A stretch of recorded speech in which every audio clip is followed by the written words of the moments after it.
ભિલિસ્તાન tiger સેના દ્વારા આગામી 14મી એપ્રિલથી આદિવાસી બંધારણ અધિકાર યાત્રાનું આયોજન ગુજરાતભરમાં થઈ રહ્યું છે। ભરૂચના ઝઘડિયાના ધારાસભ્ય છોટુભાઈ વસાવા દ્વારા આજે વડોદરાના સર્કિટ હાઉસ ખાતે એક પત્રકાર પરિષદનું આયોજન કરવામાં આવ્યું હતું, જેમાં સરકારની આદિવાસી વિરોધી નીતિ અંગે વાત કરતા તેઓએ જણાવ્યું હતું કે સરકાર દ્વારા આદિવાસી વિકાસ માટે 22 વર્ષ પહેલા બનેલો પૈસા કાયદો હાલ સુધી લાગુ કરવામાં આવ્યો નથી, જ્યારે આદિવાસીઓનું શોષણ હાલની સરકાર દ્વારા કરવામાં આવે છે। આદિવાસીઓની જમીન ખાન ખનીજ દ્વારા લેવામાં આવી છે અને જે ગ્રાન્ટ આદિવાસી વિકાસ માટે ફાળવવામાં આવી છે તે આદિવાસીઓ સુધી પહોંચી નથી।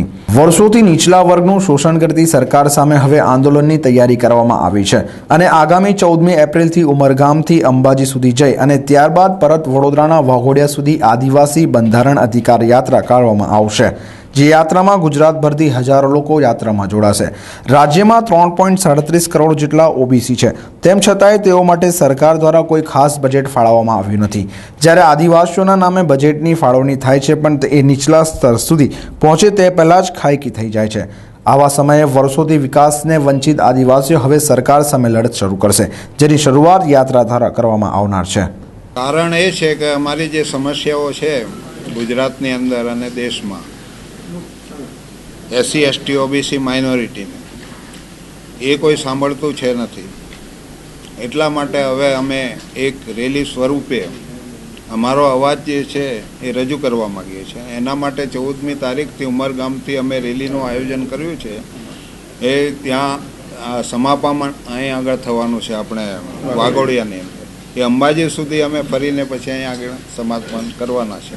15 દિવસ છે, 26 તારીખ સુધી છે અમારી રેલી એપ્રિલની અંદર, અને એ 26 તારીખ સુધી અમે ફરવાના છે અને મોટા ભાગના એરિયા કવર કરવાના છે। બસ અમારું બજેટ અમને આપવું જોઈએ, અમારું ખનન પાણી ચોરાવવું નહીં જોઈએ અને અમને મળવું જોઈએ, એટલા માટેની આ રેલી છે। અમને શિક્ષણ મળવું જોઈએ, અમારા બાળકોને શિક્ષણ મળવું જોઈએ, આરોગ્ય મળવું જોઈએ, એ અમારી ડિમાન્ડ છે। કેટલા લોકો જોડાશે? આશરે કેટલા લોકો જોડાશે? એનો તો કોઈ અંદાજ છે નથી, ઘણા લોકો અત્યારે તમારી પાસે યુવાનો ભણેલા ગણેલા લોકો ઘણા છે અને આખા વિસ્તારની અંદર તમે જોજો ને કેટલા લોકો જોડાવાના છે। આંકડો તો નહીં કહી શકીએ, કેમ કે અત્યારે તો પૈસા આપીને બધાને ભેગા કરવાની વાત છે, પણ અમારા હક અધિકાર છે એટલે અમારા લોકો જેને મળ્યું નથી એ બધા જ જોડાવાના છે। આ મેં કહી એ જ માગણી છે ને, ખાણ ખનીજ બજેટ, અમારું બજેટ છે છતાં અમને મળતું નથી। ગુજરાતની અંદર 3 કરોડ 37 લાખ ઓબીસી છે, એનું બજેટ જ નથી, એનું બજેટ છે નથી।